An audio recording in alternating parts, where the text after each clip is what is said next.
민주당도 자신들의 이중대인 민주노총을 감싸기만 할 일이 아닙니다. 민주당은 자신들의 정치적 이득만 생각하지 말고 노무현 문재인 전 대통령의 정책을 따르시기 바랍니다. 그때는 옳고 지금은 왜 틀리다는 것입니까? 이게 바로 내로남불이고 정쟁입니다. 민주노총을 돕는 것이 민주당의 정치입니까?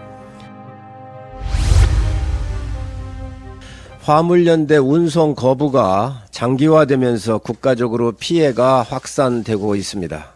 일일 매출 손실이 시멘트 업계는 180억 원, 석유화학 업계는 680억 원이며 철강 업종은 현재까지 8천억 원의 추산이 되고 있습니다. 유조차 운송 중단으로 주유소 저장 탱크가 말라가고 있습니다. 생업에 종사하는 수많은 국민들이 왜 민주노총 휘하 화물연대의 조직적 정치 투쟁에 피해를 봐야 되는 것입니까? 현장 점검을 위해 윤희근 경찰청장이 방문한 인천 신항도로에 수백 개의 흉측한 못까지 뿌려 있었다고 합니다. 이 나라가 민주노총의 나라입니까? 법위에 민주노총이 군림하는 나라여야 되겠습니까? 화물연대의 이기적인 운송 거부는 국민들을 경제적 고통으로 몰아넣고 있습니다. 불법적이고 폭력적인 시위 방식은 국민을 무섭고 불안하게 만들고 있습니다.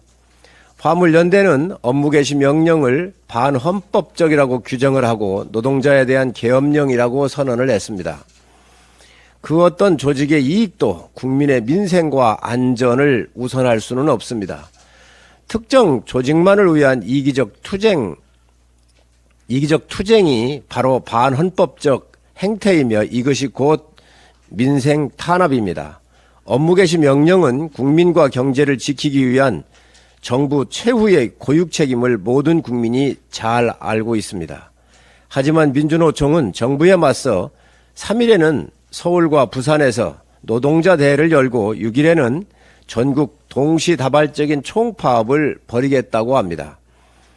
또한 화물연대 운송 거부의 전 조직 역량을 총동원하여 참여하겠다라고 선언을 했습니다. 그간 민주당 정권 하에서 총파업으로 국민 경제를 위협하며 이득을 챙겨왔던 민주노총의 정치 파업은 이제 끝장을 내야 합니다. 지엄한 대한민국의 법을 유린하며 조직의 이익을 위해 국민 피해를 아랑곳이 않았던 민주노총의 불법 행위를 끝내야 합니다. 민주당도 자신들의 이중대인 민주노총을 감싸기만 할 일이 아닙니다. 노무현 정부 때인 2003년 5월 화물연대가 지금과 똑같이 물류를 멈춰 세상을 바꾸자라는 구호를 내걸며 파업을 하자 노무현 대통령은 화를 내며 군 대체 인력 투입까지 검토할 것을 지시하며 강경 대응에 나선 적이 있습니다. 문재인 전 대통령이 쓴 책인 운명을 보면 그 당시 화물연대의 파업에 대해 무리한 파업이었으며 정부도 온정으로만 대할 수 없었다. 법과 원칙대로 단호하게 대응하지 않을 수 없었다라고 썼습니다.